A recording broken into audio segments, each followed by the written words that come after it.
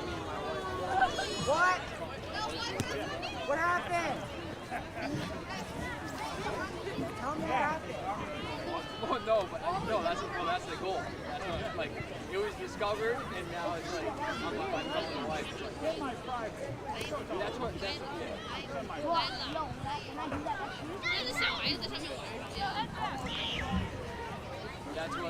Yeah. That's what I heard. Play on Monday.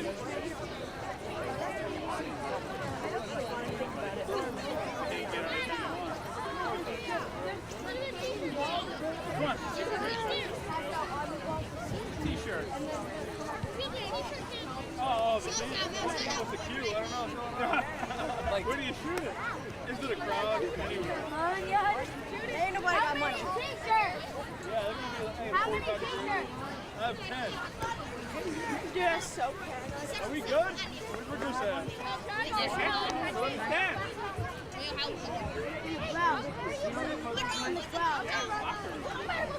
Halftime, right?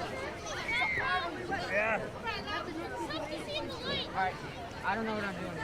I need some. I gotta put. Bye. See you, Ralph. Wait, that's so.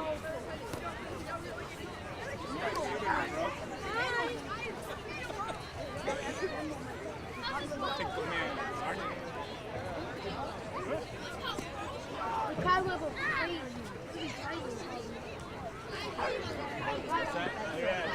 Yeah, we're gonna try it out for the first time. Yeah, but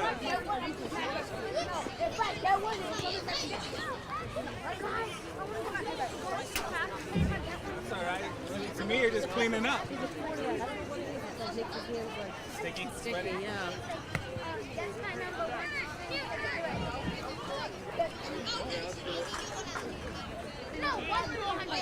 Who wants some t-shirts? You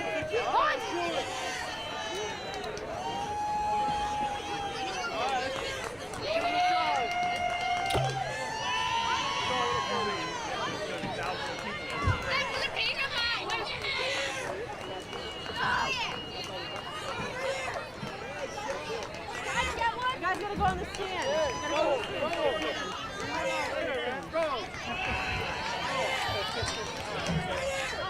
Go here. Go on the step. One shot.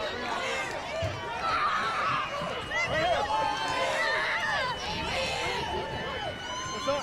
Come on. Can I get one? I think so too. Can I get one? Let me have breathe. Let me have.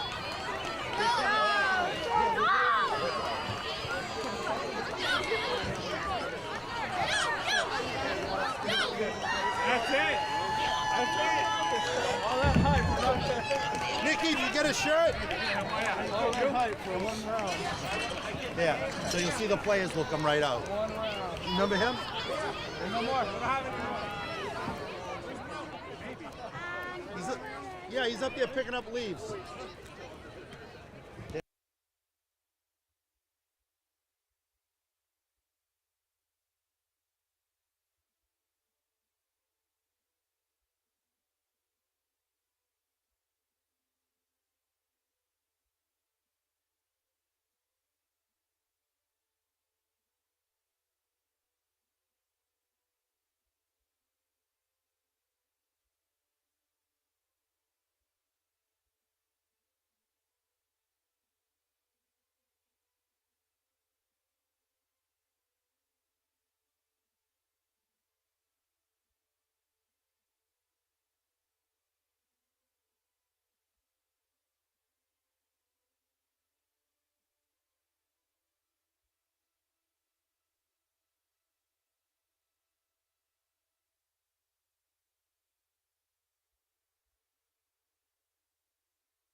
this all out. Welcome back, everyone, to Veterans Memorial Stadium. We're at the half. The North Quincy Raiders and the Pembroke Titans are tied at 14. Real quick, we'll run down some stats for North Quincy. Quarterback Mikey Galligan, 10 of 19 passing for 121 yards, 2 touchdowns, and an interception.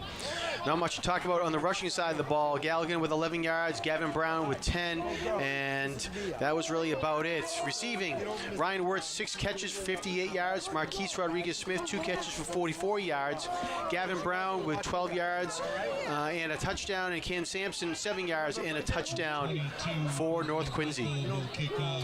Both teams really took good shots at the other in that first half. So, ball gets by Marquise Rodriguez-Smith. He picks it up at the 5-yard line. All right, you got her? And has some space up the middle of the field now. Great job here by him. Crosses the 30-yard line.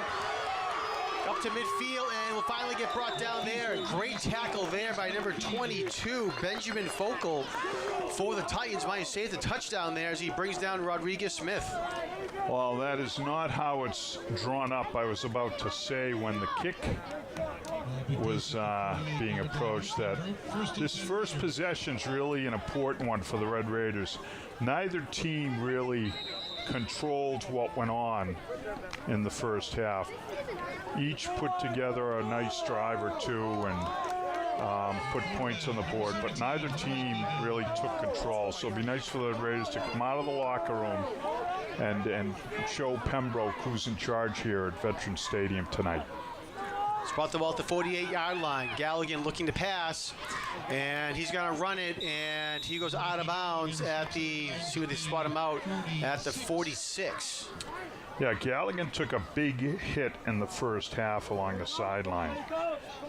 You can see that he was told to be smart here, and he got out of bounds without getting hit, and although it's only a short gain, that was the smarter play, and another yard or two was not going to be worth it. So it's going to be second and long, irrespective of what he did, and he was smart.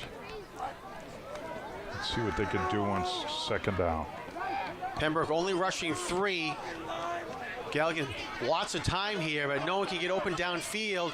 He throws it downfield, and it was incomplete. Actually, he was just throwing it out of bounds to throw it away. Yeah, so Pembroke's strategy here coming out of the locker room is, as you said, it's they're containing. They're not rushing, really. They've got 3 down linemen looking to keep Galligan boxed. And then they have 8 guys back there in coverage. So they're trying to take Galligan out of the ball game for the Red Raiders. They're trying to get North Quincy to get back to its running game and take the ball out of the hands of Mikey Galligan. So with a third and long, they're coming out with a similar set. They've got 3 down linemen. Got 2 linebackers here. Let's see where they go. 5 receivers set. They send a man in motion to the other side. Under 10 seconds to go on the play clock, and North gets it off. Galligan going way downfield, and it is incomplete. Nice job there by Marquise Rodriguez-Smith. He turned into a defensive back there to knock that ball away to prevent the interception. Yeah, Galligan's coming out with the palms up, a sign that he's a little frustrated. What can I do here? And the Red Raider response has to be to get the running game going, because that time I watched the 2 linebackers, and on the snap they both dropped back a couple of yards. So they were taking away the short pass up the middle. Everyone else was covered, and they had 2 safeties back. Ooh. It was a short snap there. Mike Nista had to come up quickly to get the ball.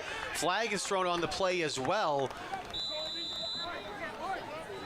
Well, that is a penalty marker on that play. was not what the Red Raiders wanted to be doing coming out of the locker. Personal foul, face mask. All right, so it's a personal foul face mask against Pembroke, so this should be an automatic first down for North Quincy. Assuming that it happened during the play, which I... It's a 15-yard penalty, and the resultant will be a Raider first down. All right, so it is a first down for North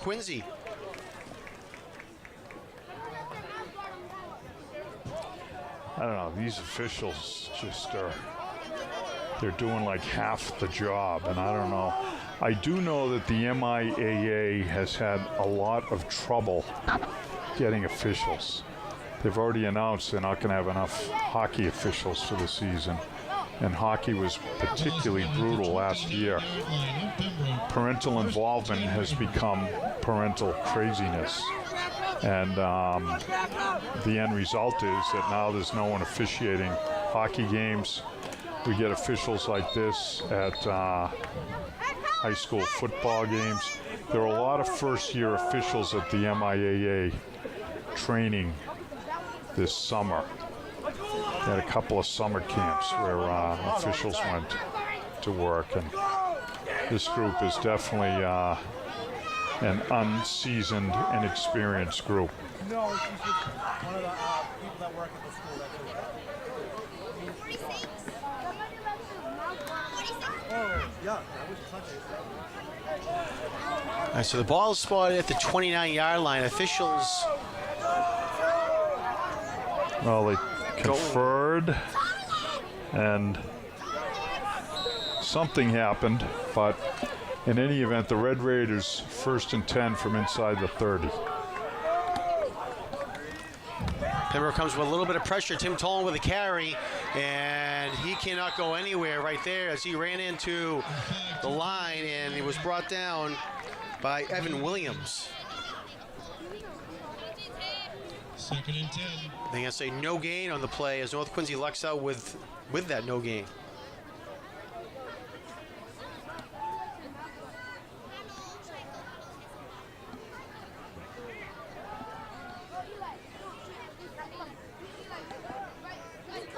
So 2nd down and 10 it remains for North Quincy. Again, ball at the Pembroke 29-yard line. All right, this time the Red Raiders have an empty backfield again. We're going back to the air, and Pembroke's back to its 3-down lineman set. Linebackers dropping back in coverage. Galligan looking, and again he fires it out of bounds as he had pressure coming from right behind him. So right now, Pembroke's winning the early rounds of the chess match here as far as what's going on the field. North Quincy's just been completely ineffective offensively, except for graciously accepting a 15-yard penalty after, and we'll call it an unsuccessful punt. How's that?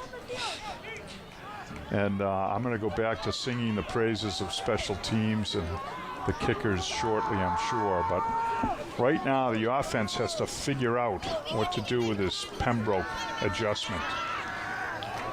Pass is complete. Great catch there by North Quincy. And it was complete to number 2, Ryan Wirtz. And he gets brought down at the 14-yard line, and it'll be a 1st down for the Raiders. Well, I would say when in doubt, you press the talent button. That's what happened there. Mike Galligan, little crossing route by Mr. Wirtz, who's just been terrific all game. And he's taken some shots, and Ryan's hopped right up from them. So the Galligan-Wirtz connection continues here. Another 1st down for the Red Raiders. Spot the ball just inside the 15, so we'll call it the 14. Galligan has some space, fires into the end zone, and incomplete. Had a man down there, was number 6, Ryan Sampson, but couldn't connect. Yeah, Sampson did a great job of keeping himself alive. You're going to watch. Now, Mike sees green space to his left. He's running, and then he looks up and sees Sampson downfield. That was a difficult pass across his body, and he hurried it a bit because when he looked up, he went from seeing no one open and scrambling a bit to looking up and seeing someone open. And so obviously when that happens, you're going to hurry the pass a little bit, as he did. So that one soared, incomplete, and it's going to be a 2nd and 10. Galligan again looking. Fires and incomplete. Was looking for Ryan Wirtz, but was almost picked off by Benjamin Vogel. Yeah, it was just a hair behind Wirtz. If you watch this pass, Wirtz is going to be breaking open, and the ball's delivered slightly behind him. But fortuitously, it was not picked off. So the Red Raiders live to fight another play. Let's see what happens. It's going to be 3rd down and 10. They're at the 15-yard line. You think they try the field goal this time, John? I don't know. They could. Yeah, there's no wind factor whatsoever. And last time they went for it on 4th down.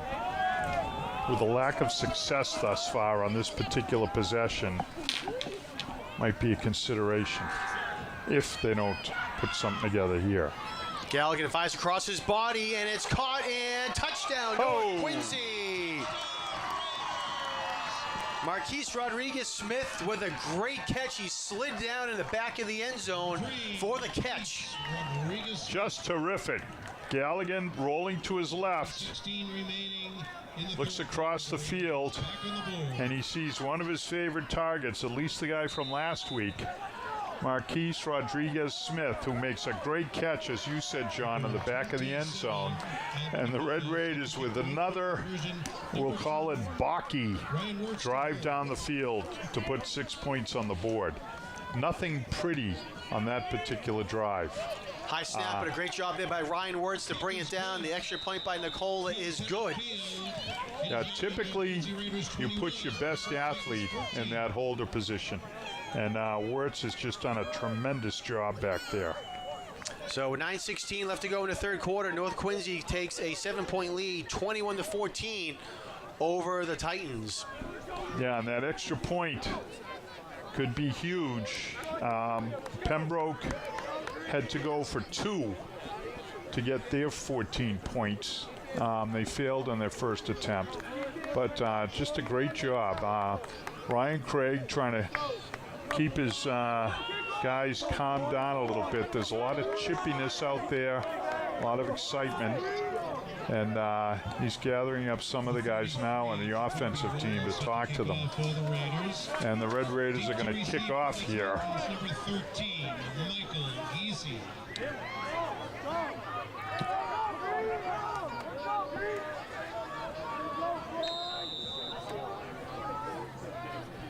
Jacoby Wall has done a nice job all year. Gives this one a nice blast. Fielded at the 15-yard line by Pembroke. Over to the right side goes Michael Giese, and he's going to get knocked out of bounds at about the 36-yard line. A late flag is thrown on the play as well. Yeah, it came from a spot where you think there's either going to be a block on the back or a clip. We'll see. Everyone, get loud. Face mask tackle against the Raiders. What's the call? There was a face mask called against North Quincy. Oh. 15-yard penalty.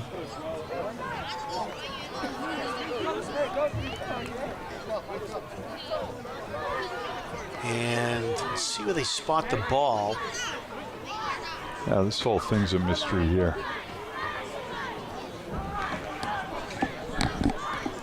It's a great line in a Bob Seger song that I'm humming in my mind right now, working on mysteries without any clues. This officiating crew is not going to grade out all that high, but we'll see what happens here with the ball starting just inside the 40. So they're going to say it was a 5-yard face mask penalty. So it puts the ball at the 39-yard line, and maybe a gain of 1 on that play there for Pembroke with Reese Dutton on the carry. So it's going to be 2nd and 9 from the 41, or just over the 40. Be nice to see the Red Raider defense. One issue with them has been conditioning, or I should say, you know, their durability, because a lot of these guys are playing both ways the whole game. Early in the second half is their chance. Their legs are relatively fresh to make some plays. Giese catches the Nice. wide receiver screen in the flat and had some blockers in front of him, but nice pursuit there by North Quincy. And they'll see the spot Giese down at the 44. That's what I'm talking about right there. That was a nice play. A couple of kids blew up some blockers. There was nice pursuit.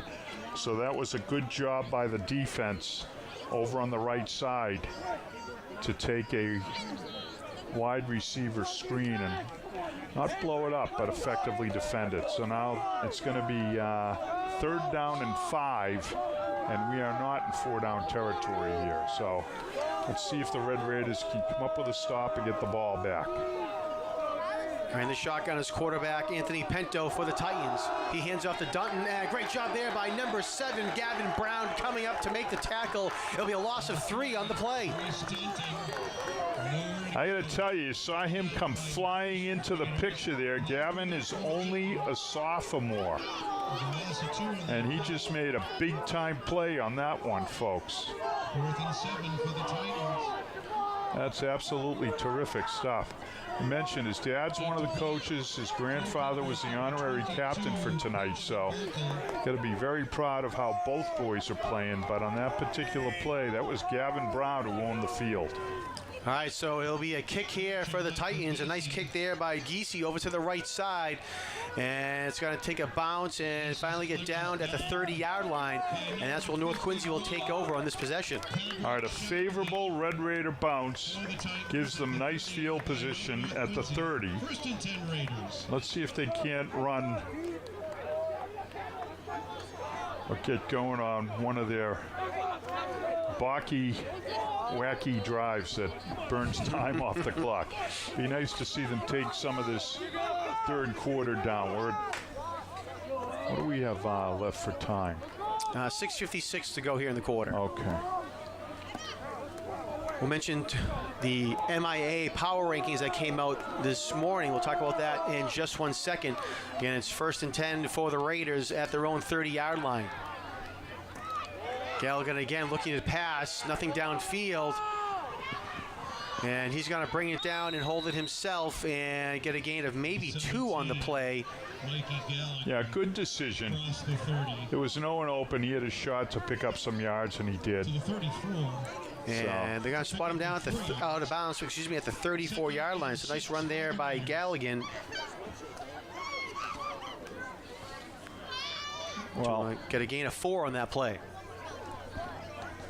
So North Quincy with a record of 3-2 coming into the game is number 13 right now in the Division II power rankings. Top 16 make the playoffs. So again, North Quincy number 13, Quincy High School number 16. They lost last night here at the stadium to Hanover, but they still are number 16. Most teams playing here tonight on Friday, so we'll have to see when the updated rankings come out on Tuesday where both teams will stand.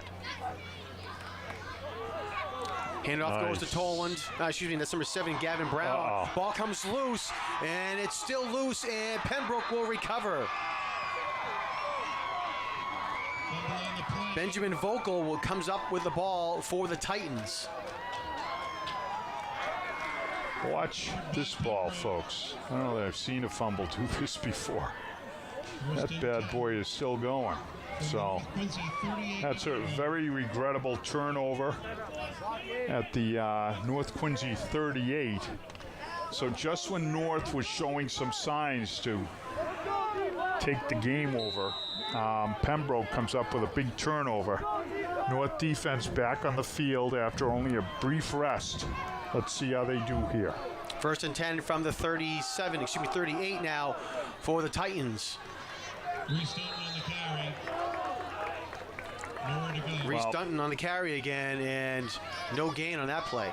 Yeah, you saw what Pembroke's thought was there. They want to take over and control the line of scrimmage, and they wanted to play muscle on muscle there, but the Red Raiders responded with a great stop.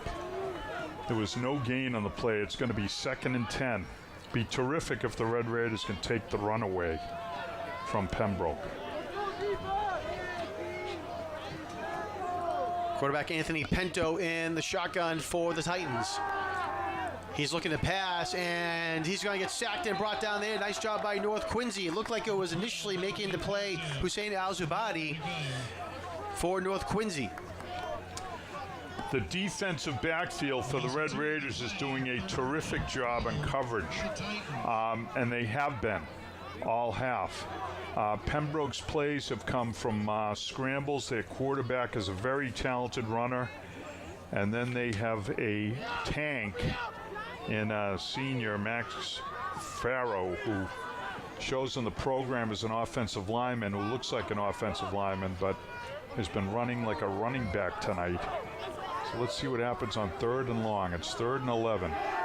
They're going to hand it off to number 18, Jaden Leonard, trying to turn the corner. And a nice tackle from behind there by North Quincy. Coming up there was Pat Connor. I think we're in 4-down territory as far as Pembroke's concerned, John.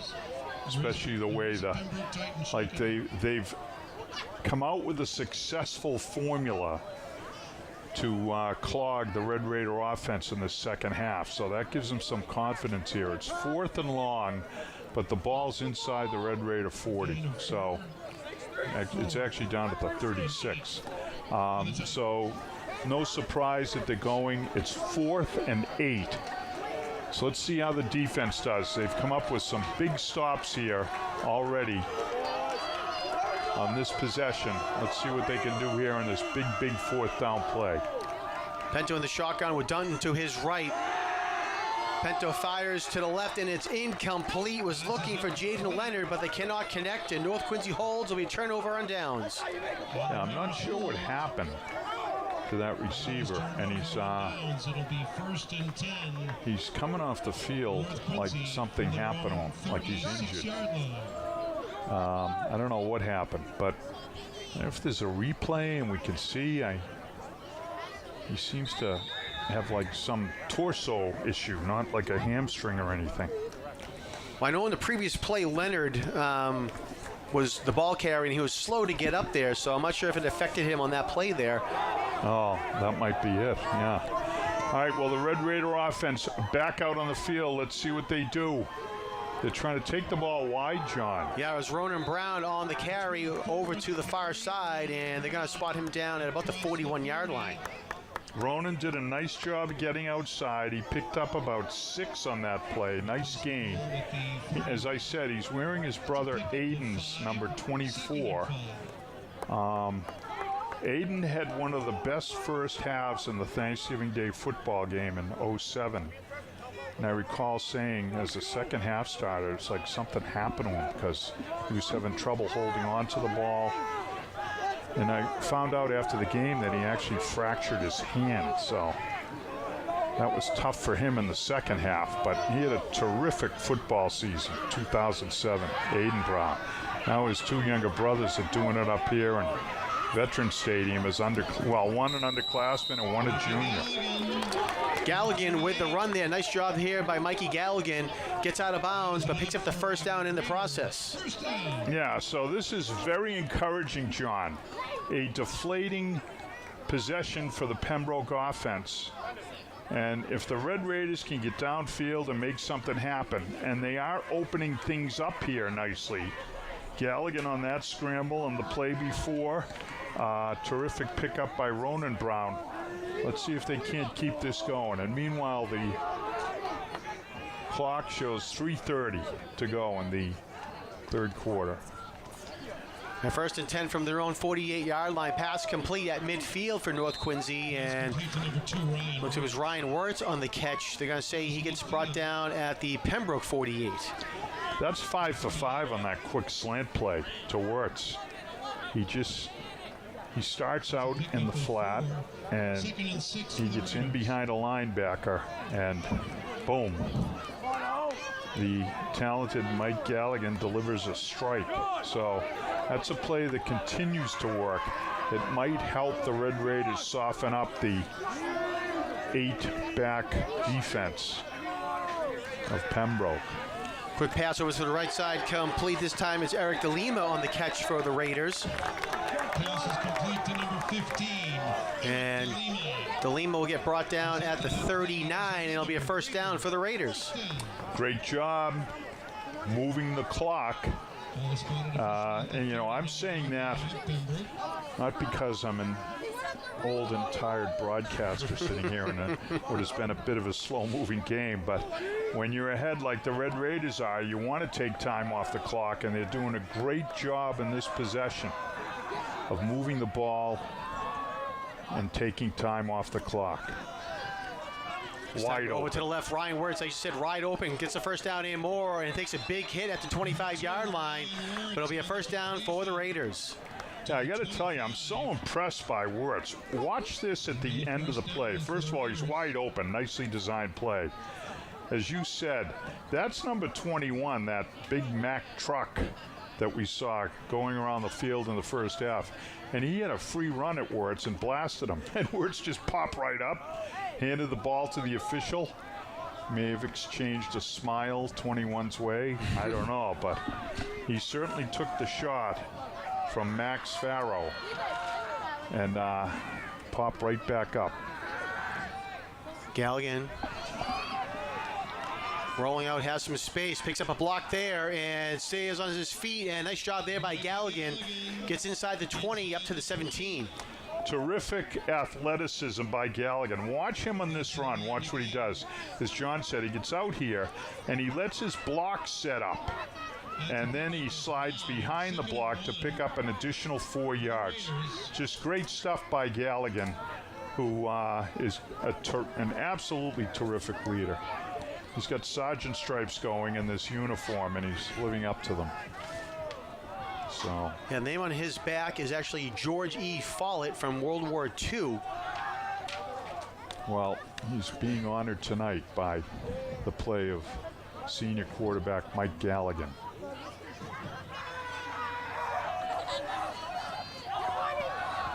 Handoff up the middle for Brown. Brown trying to fight his way forward progress. Let's mark him down at the 15-yard line. Right at the first down marker, and it is enough for the first down. First and 10 from the Pembroke 15-yard line.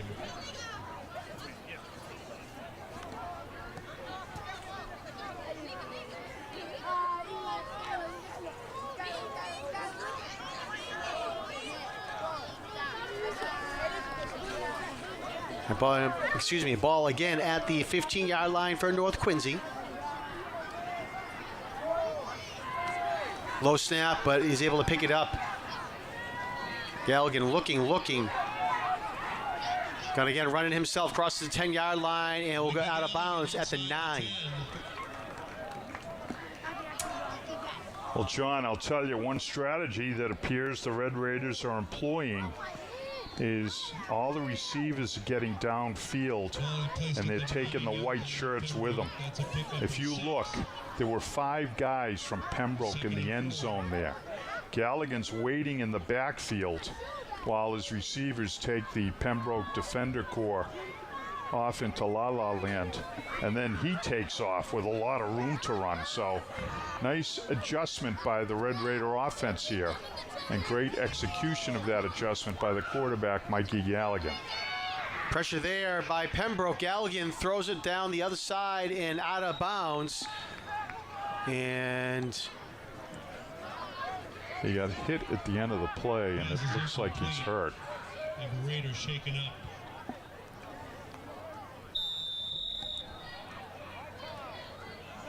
I'd like to see the replay here.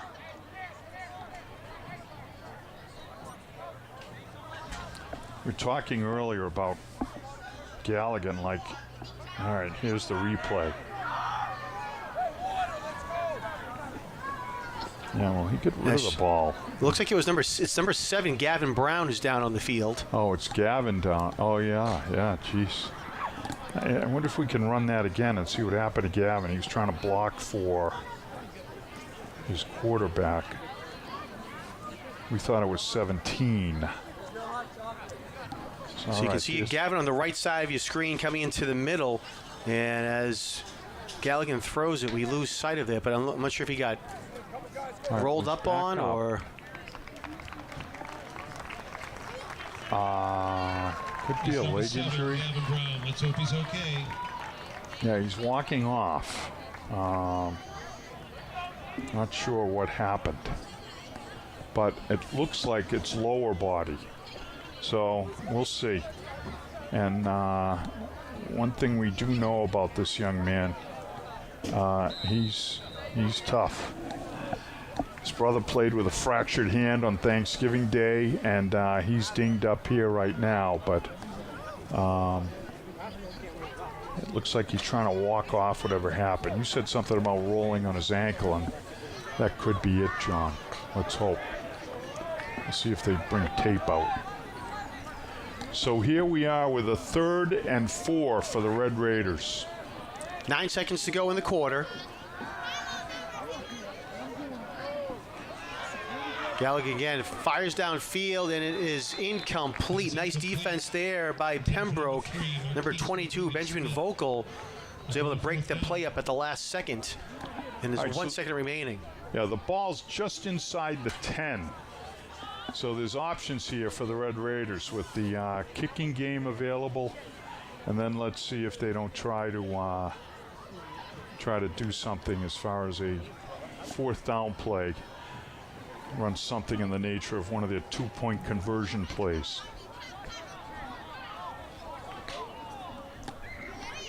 So a big decision here for the Red Raiders.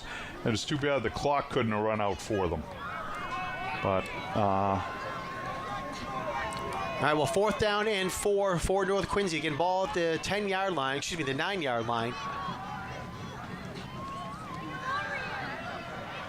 Galligan looking, has lots of space to the side, passes into the end zone, and it is caught. Touchdown, wow. North Quincy. Ryan Wirtz with a great catch for the Raiders. And Mr. Poise, Galligan. Watch Galligan here, and he throws it off his back foot. Everything about it. What a play, and what a terrific catch by Wirtz. Absolutely terrific catch. I mean, that's just 2 athletes really stepping up and performing for their team. And here's Mr. Wirtz celebrating his touchdown by getting set up for the point after. All business. All right, he gets the snap down, and Alvin Nicola gets the kick up, and it is good.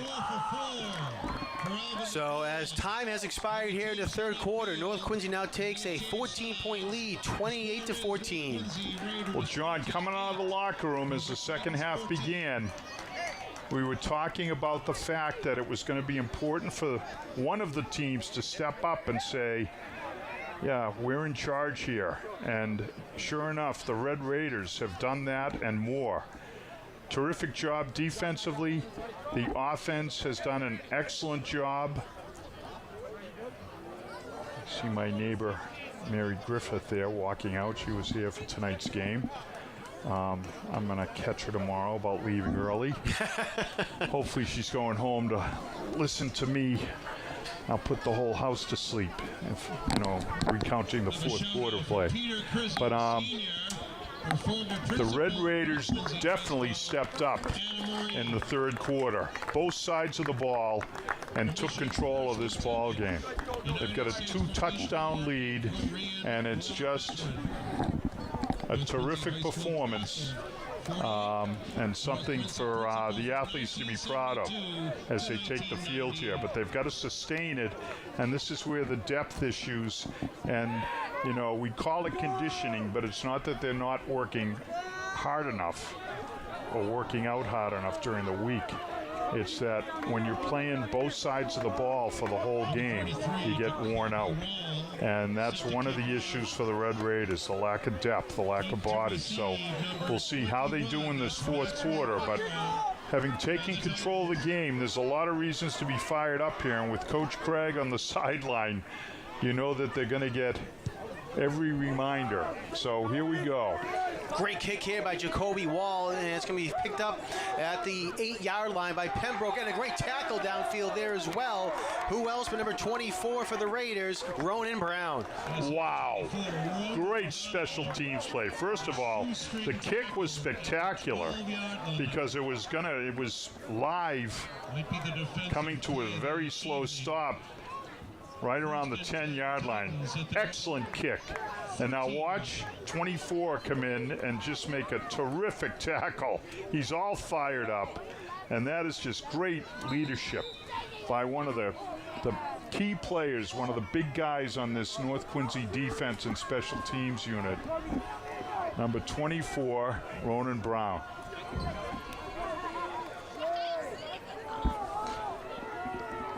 Ball spot at the 13-yard line for the Titans. Handoff goes to Reese Dunton over to the left side, and he'll get up to the 20-yard line before he's brought down. To the 20. Yeah, that looked like that was by Brown. It's a pickup of 7. 7-yard gain on first down there for Dunton. Dunton has 11 carries for 75 yards here tonight.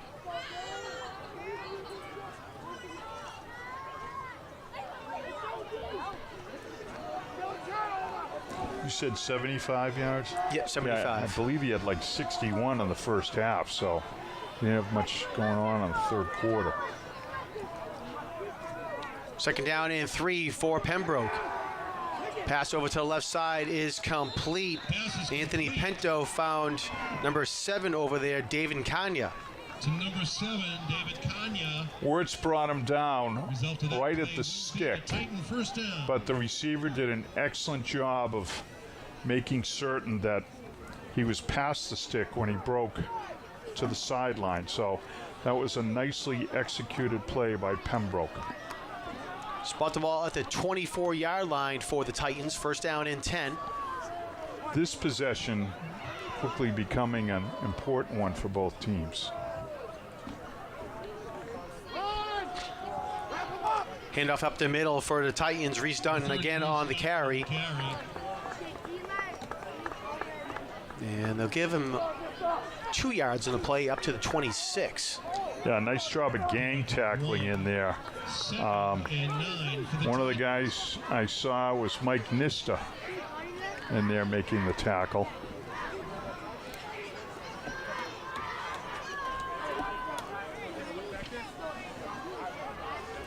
So it's going to be 2nd and 9, and we're under 10 minutes to go in the ball game. Dunton again on the carry up the middle, and nice run there by Reese Dunton. And he's going to go all the way up to the 40-yard line. Gain of 14 on the play. 40, the result of that play is... Well, that's what Pembroke wants to do. They've thought that play was there, but the Red Raider line play has been pretty good so far this half. But a terrific tackle. You see that tackle by Ronan Brown? Yeah, came up from his safety position to make that hit. That was super. And another first down for the Titans. Flag thrown on the play. Pinto trying to get the ball over to Maxwell Farrow, but cannot connect. And a hold was called against Pembroke. There's a penalty marker. Let's see what North Quincy does. Holding! 10-yard penalty, still first down. All right, so it's going to be 1st and 20 from the 30-yard line. Red Raiders moving them back. Place the ball back on the 30-yard line. I got to tell you, John, that 1st and 20 for the Titans. the energy level of Ronan Brown, if any of it's being shared by his teammates, we're going to be in good shape here for the rest of the fourth quarter. He has made some plays, showing no signs of wearing down. And the line play for the Red Raiders has been terrific thus far. I'm going to talk about them. I should say with the 10-yard penalty, ball goes back to the 30-yard line, 1st and 20. Pinto keeps himself over to the left sideline, has some space, great fake there. North Quincy bit on it, and he's going to get the first down and more. Crosses midfield, it goes out of bounds to the North Quincy 45.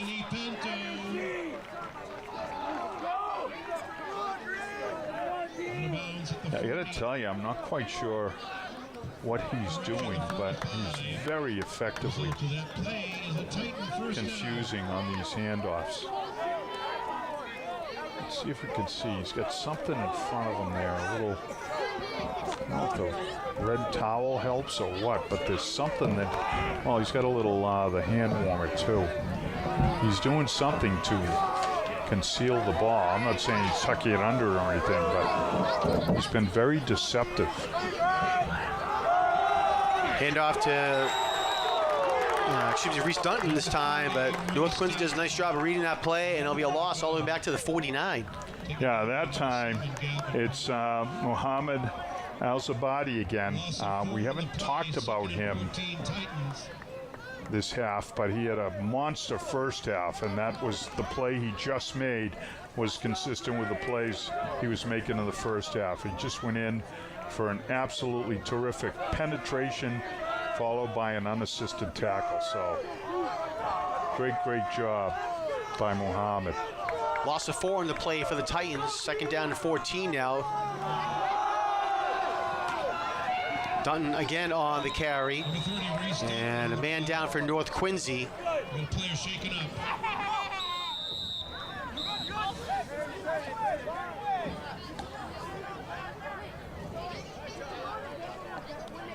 Ball spotted at the 42-yard line.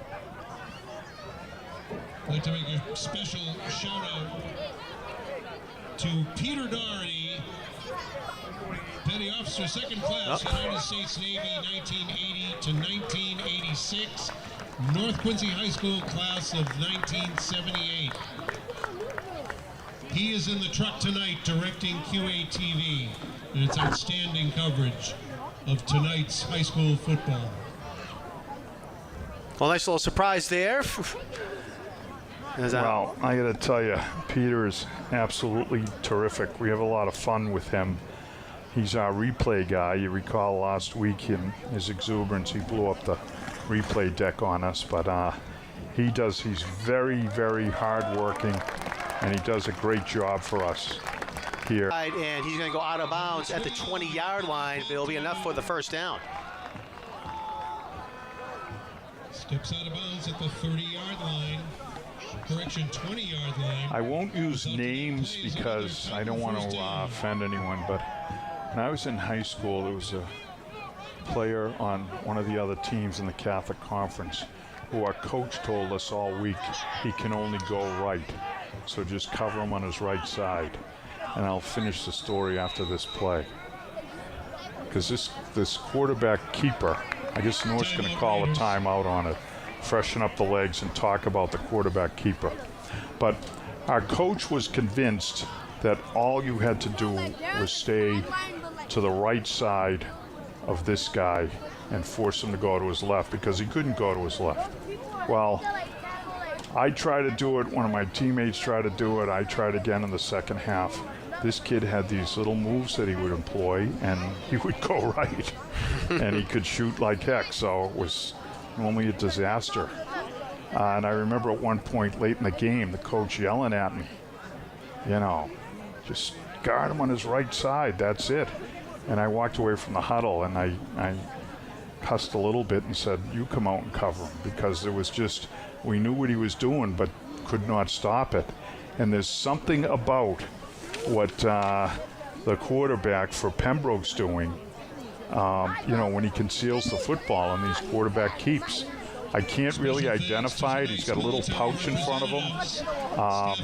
He's got quick hands. He's doing a nice job, but I don't fully understand it, but they're just having trouble with it. So Pembroke's gone to it.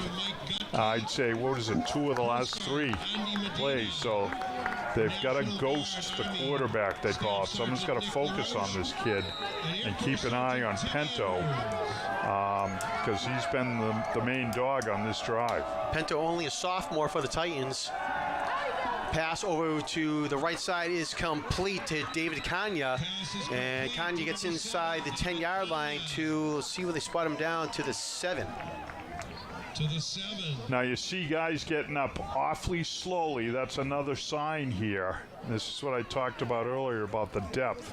I'm going to watch a quick replay, or maybe not. Yeah, good decision, because Pembroke's breaking the huddle here. So they are first and goal at the 7. 6:50 to go now here in the game. As you said, first and goal from the 7. Handoff up the middle for Reese Dunton. Number 30, Reese Dunton gets inside the 5-yard line. And see if they spot him down. Looks like at about the 2-yard line, they'll mark him down. Yeah, now watch. You're going to see number 50 holding on for dear life. Number 7 gets up and limps away from the play. I mean, this is just physically demanding football. North trying to bring in some big bodies here. Brevin Lyons, number 77, and Joe Nista, number 56, to dig in the line here. Spot the ball at the 3. Dunton again on the carry, and maybe a gain of 1 in the play. Nice job there by the Raiders to close down on him quickly. No gain. Yeah, nice job. The freshly inserted number 77, Brevin Lyons, only a sophomore. And if you watch, you got nice penetration. You see his jersey number there, and he's one of the last guys to get up. So brings up a big 3rd and 3 here. We're definitely in 4-down territory, but let's see if they can't make the stop here, John. No Big gain on the last play. 3rd and goal from the 3.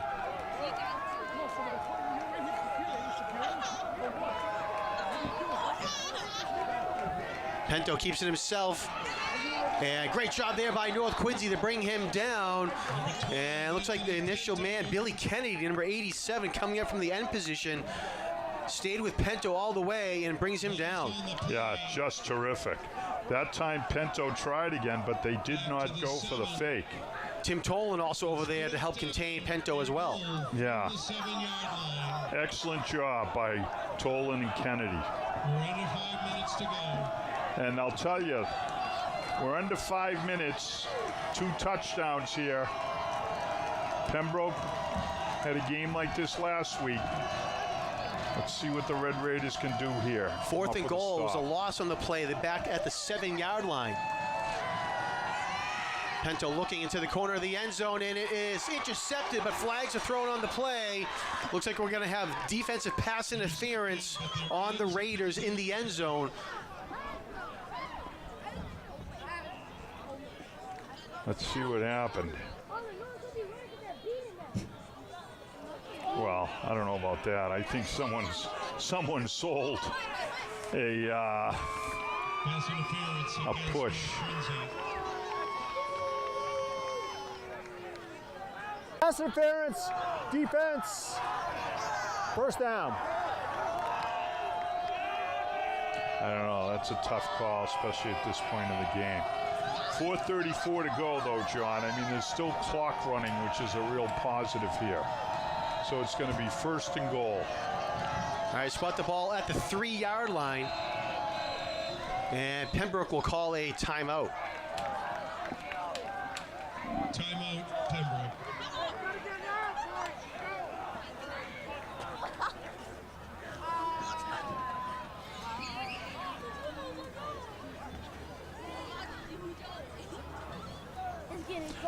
Last week, John, I believe you may have talked about it already, but Pembroke won on the final play against Quincy. So at the same time last weekend, the Red Raiders lost on the final play. So both teams know what it's like to come down to the wire. Different outcomes. Here, the Red Raiders, because of their 2-touchdown lead and the time that's left on the clock, they have a little bit of an advantage. They're in a little better position than they were last week. And let's hope the boys, they just got a timeout that's going to help them freshen their legs to the fullest extent possible. But it's tough to have the team 1st and goal from the 3, but that's where they started early, right? Or was it the 7? It was actually at the 3, and then they had the loss. Okay. So they're back to the 3-yard line. So the Red Raiders stopped them once before in this situation. Let's see if they can do it again.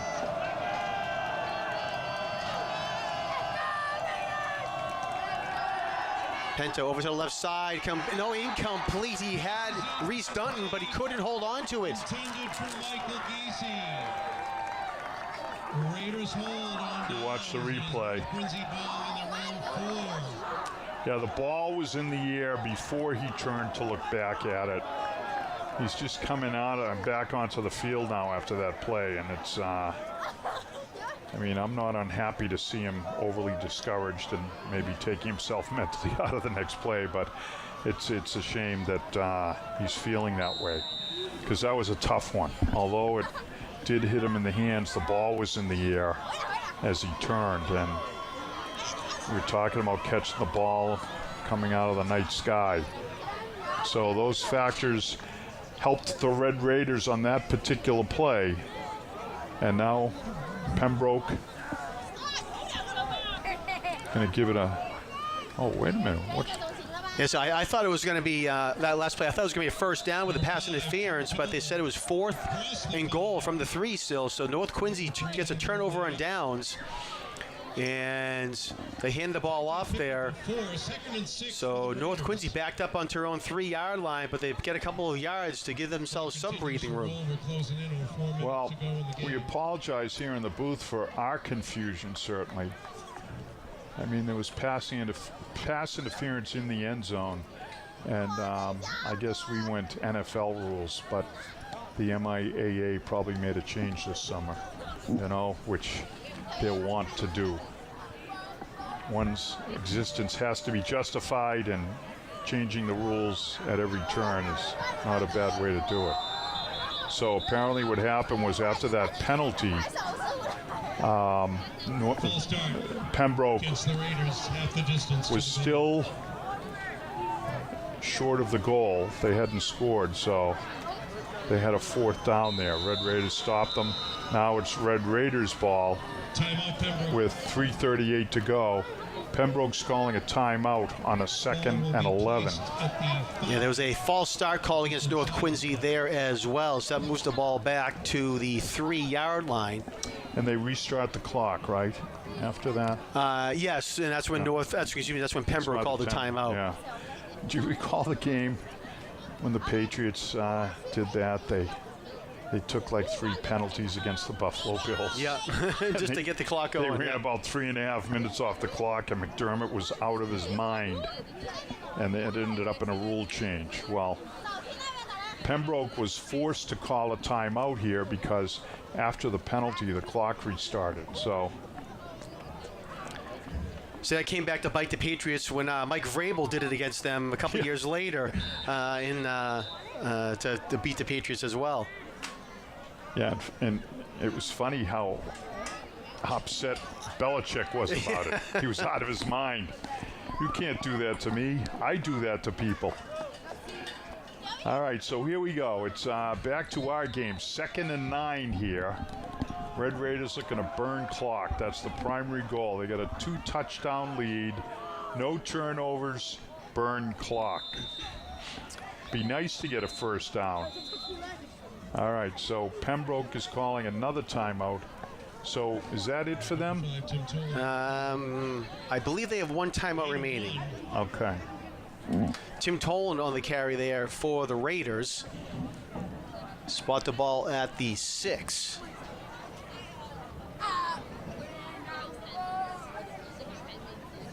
Timeout, Pembroke. Well, this becomes another issue, is if they have to punt the ball away. Going back, you know, we're all brilliant football strategists after watching from our couches at home what Bill Belichick would come up with, a guy we now all criticize and question. But back in the day, I don't know if you recall when he had them snap the ball through the end zone for a touchback and then gave the Pats a chance to kick the ball away. The 2 points were essentially meaningless, and it took them out of a bad position. That could be an option here for the Red Raiders. We'll see. We'll see if they can pick up the first down. Gallagher under center, hands it off again to Tim Toland. He gets up to the 10-yard line. And Tim Toland on the carry. All right, so that gives them room to punt. That'll bring up 4th and 3. That punter's out there. Of course, he's another one of those guys who's out on the field more than he should be, and certainly more than the typical punter. Let's see what he can do, and let's see what the special teams can do. I have been singing their praises all season, and this is a terrific unit. And they're being called upon now at a critical point in the game to execute. This will be a big play here. Mike Nista will kick it away for the Raiders. He drops the snap into the end zone, and he smartly just kicks it out. With the snap, he kicked it out. That is a safety. There's a penalty marker. So there is a marker down, but that'll just be an illegal kick, and it'll be the penalty result in the safety for North Quincy. Yeah, well, serendipitously, they've got a 2-touchdown lead, so. Yeah, I mean, that was a smart play. Anything else, the ball's live in the end zone, and he didn't know what was coming up behind him. So I don't know how they assessed the penalty. I missed the minutes for the June meeting of the MIAA football committee. Probably held down in Hyannis somewhere, where they made a decision about what they do. We're going over to talk to the Pembroke coach, who's apparently got a choice. 2 points for them, making the score 28-16. And North Quincy will have to kick off to the Titans. All right, so it's 28-16 our score after the 2-point safety. All right, you have the punter or the place kicker kick this one. That's a good question. I think they've been doing pretty well with the place kicker. Yeah. With Jacoby Wall. Yeah, he did a nice job of placing the last kick he made, if you recall. But let's see what they do. Let's get stuck with this thing. Let's go. And what's the penalty? I don't know where they would have kicked if there were a safety, if it were just a safety. It would have been from the 20. All right, so I guess a 10-yard. So, yeah. 10-yard penalty because he's kicking from the 10. Let's see if he can't spot one here again on the kick. So it's still a 2-score game. There's only 2:39 left. Those are positives for the Red Raiders. All right, Wall gets ready, and it's going to be an onside kick, and we'll see if North Quincy's able to recover it. See what they did. It went the necessary 10 yards. And North Quincy's recovered it. Oh, what a call. And it looks like Jacoby Wall, the kicker, came up with it. What a job there by North Quincy. Let's watch the replay. What a call by the Raiders. So there goes the ball. It goes 10 yards. And absolutely, when you look at it, Coach Craig is saying, look, they're going to get good field position anyway, so let's give it a try. Totally unexpected by Pembroke. And to be honest, totally unexpected up in the booth as well. So that tells you how unexpected a play that was. All right, now all the officials are huddled up. Both coaches are looking for an explanation to see whose ball it is.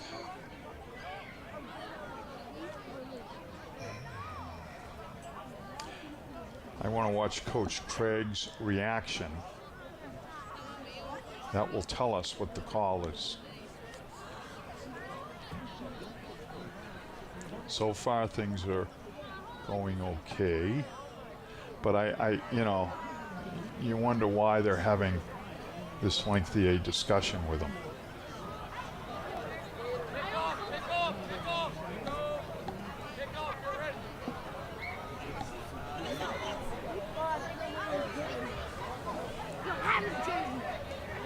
All right, so I think we're going to hear what the outcome is now. He's going to go fill in. The referee looks like he's going to head over to Sean Tarpey, head coach for the Titans, to talk with him.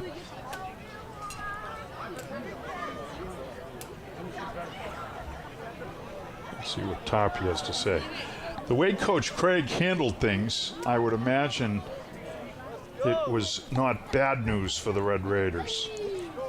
Coach Tarpey just took off his hat and looked like in disgust, so I'm going to guess that this will be North Quincy ball, but... Yeah, can we get a camera on Coach Tarpey, folks? Ryan Galligan's still out there. Mike Galligan, I beg your pardon, still out there on the field. He's not going anywhere, so that's a good sign, generally. So let's see what this is. He's just going to go back behind. Well, based on where he's going, he's going behind the Red Raider offense. If it were Pembroke ball, he'd be on the other side of the field, and I'm talking about the umpire. There's the signal. I got to tell you, what a call, huh? That was just terrific. I was going all through the Belichickian closet of tricks here, but I left the onside kick. You know, that was really gutsy, really smart. I think in this particular instance, the 2 touchdown lead helped drive the decision to do that, John. Really, really smart stuff by Craig. Pembroke showing blitz, and they're just able, no. They were also showing encroachment. And it is an offsides. 5-yard penalty, still first down. Offsides against the Titans, 5-yard penalty. All right, let's see. They're going to start the clock again, right? Out to the 27. No, clock hasn't started yet because it was a dead ball after the onside kick recovery. Okay. So they initially spotted the ball at the 23 for the North Quincy recovery, and with the penalty, it goes up to the 28 now. So 1st and 5 for the Raiders.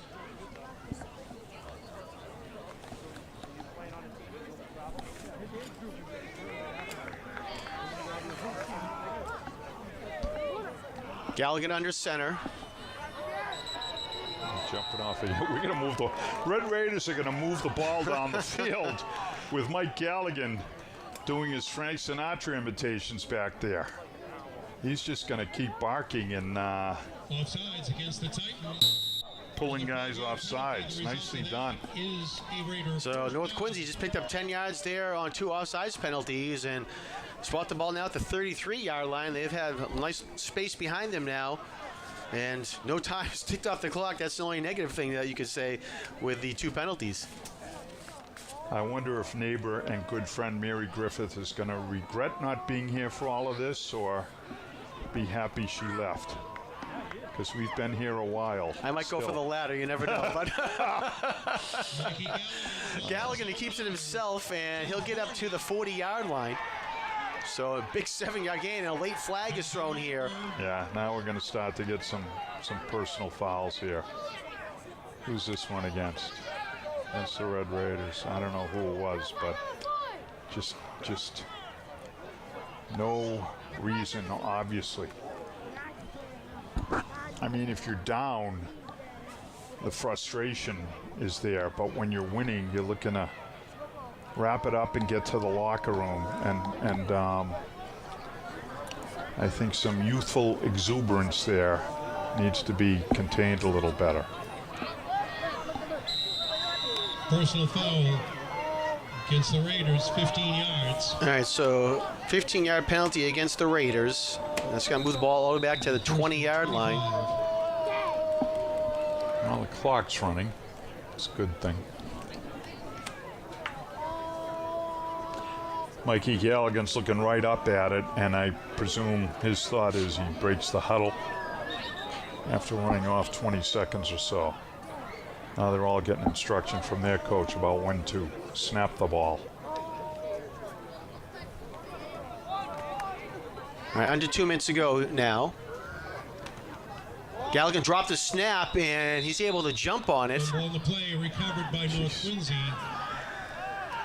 See, there's been a lot of good teaching moments tonight. The game started with a pregame ceremony about service to our country and how many Quincy residents have done so much in that regard. Then we turned to football, and this game has had it all. It's been a bit wacky. There's been some nice football played, but a lot of wacky stuff. Well, one of the things the guys need to learn tonight is fasten your chin strap and play discipline when you're trying to get to the locker room and close out a game. you can't have turnovers, you can't have personal fouls, and I know a lot of these guys are really tired. Like the fatigue, you can't hold against them, but there is some stuff that's correctable, and I'm sure the staff will work with them on it. But awful lot of gutty play tonight. I mean, the Brown brothers, just unbelievable. You know, their father's a coach, but tonight they had the honor of their grandfather as an honorary captain to see it all. Mikey Galligan, again, showing what a leader and a great football player he is. Ryan Wirtz, tough, great receiver. And all kinds of other names and guys to talk about here. This is a great win for the Red Raiders. A hard-fought, really tough battle, and from in front of a very supportive home crowd on our Veteran Services salute. All right, so Galligan takes the knee, and that's going to wrap up things here at Veterans Memorial Stadium as time runs out, and the Raiders get a big victory over Pembroke by a score of 28-16. Real quick, we'll run down some stats. First for the Raiders, quarterback Mikey Galligan, 16 of 32 passing for 186 yards, 4 touchdown passes, and 1 interception. So nice game there by Galligan. He also had 14 attempts and 35 yards on the ground for North Quincy. Gavin Brown had 5 rushes for 15 yards. Tim Tolan, 8 rushes for 15 yards, and Ronan Brown had 5 yards as well. On the receiving side of the ball, leading the way was Ryan Wirtz. He had 10 catches for 100 yards and 1 touchdown. Marquise Rodriguez-Smith had 3 catches for 58 yards and a touchdown as well. Gavin Brown had 1 catch for 12 yards and a touchdown. Cam Sampson, 7 yards and a touchdown as well. Eric DeLima had a catch for 9 yards for the Raiders as well. On the visiting side for the Pembroke Titans, quarterback Anthony Pento, 9 of 14 passing for 78 yards. Pento also had 70 yards rushing and 1 touchdown. Jaden Leonard had 3 rushes for 55 yards and a touchdown. Reese Dutton had 18 attempts for 100 yards, but had 2 costly fumbles in the first half that was unfortunately set back for the Pembroke Titans, helped set them back. The receiving side for the Titans, David Kenya had 3 catches for 24 yards. Michael Giese had 4 catches for 28 yards, and Drew Tilson and Jaden Leonard each had a catch for the Titans as well to wrap things up. So with the victory, North Quincy will improve to 4-2 on the season, 1-1 in the Patriot League, and we mentioned earlier in the game that they now have 2 tough games on the road. Next week they'll go to Scituate. It'll be a short week with the Thursday game, and then for the week after that on Friday, November 1st at Hanover to wrap things up in the regular season and their Patriot League schedule. So again, big victory here, especially with the 2 tough games coming up with the class of the league, Scituate and Hanover, coming up for the Raiders. Yeah, John, I was really pleased. You saw at the end of the game the handshake line, and there was real sportsmanship exhibited. These guys really went at each other, and there was some real big hits out on the field. There was chippiness we alluded to, personal foul toward the end of the game, but I got to tell you that it was very encouraging seeing the handshake line, because there were a lot of sincere, handshakes, slaps on the helmet. The guys were congratulating each other on both sides, and I thought that was terrific sportsmanship. So Red Raiders get A+ for toughness and resilience tonight. They came out in the second half and took over this game on their home field. So I really credit them for that. Still some work ahead, and as you said, the toughest part about what's ahead is they're playing class of the league in Scituate, followed up by Hanover. But you know what? They got to get on there and do what they can. And this group of kids, they've got the talent to make some things happen. They've got the resilience. And the coaching staff showed tonight that they have a few, tricks in the trick bag. So looking forward to hearing the results from Scituate and Hanover. I may go down to Scituate. I have a brother who took a wrong turn coming out of the driveway up in Montclair and ended up down in Scituate. And he loves it down there. So we'll see what happens. But a great game tonight, and congrats. And the final thing we really should mention, and I'm sorry to keep our crew, especially at my cadence, is honoring the veterans as we did tonight. I just think North Quincy and Quincy and the city of Quincy, they have a great tradition when it comes to honoring veterans. You've talked about at North Quincy High. The Quincy Center has our display about our generals, Squantum a display about our Navy admirals. There's a proud service heritage in the city of Quincy. Mayor Koch has led the way in honoring that really proud heritage, and it's great for the boys to see that tonight, think about it, and to realize that guys who did what they did tonight, or rather guys went to war for our country, were out on this same field doing what they did tonight, playing football for North.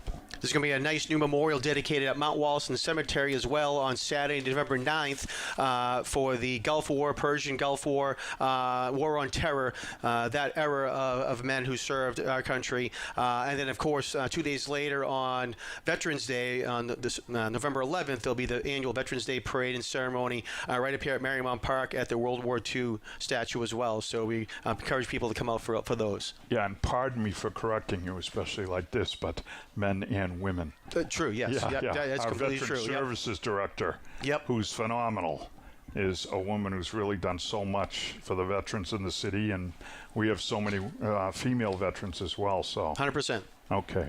All right, well, real quick, we want to thank our staff that came out here and crew to crew this game for us today. On camera, we had Ryan McWade, Scott Daniels, and down the field, we had Brian Cox. In our truck on audio was Frank Hart. On graphics was Anna El Tori. Our engineer was Chris Potter, and our director, Peter Dari. So again, final score here from Veterans Memorial Stadium, North Quincy 28 and Pembroke 16. We're off next week as both North Quincy and Quincy are away. So QATV's next game will be on Friday, November 1st, when the Situate Sailors come to town to face off against the Quincy Presidents. For Jim Timmons, my name is Jonathan Caleri. Thanks for tuning in to this edition of QATV Sports. We'll see you next time.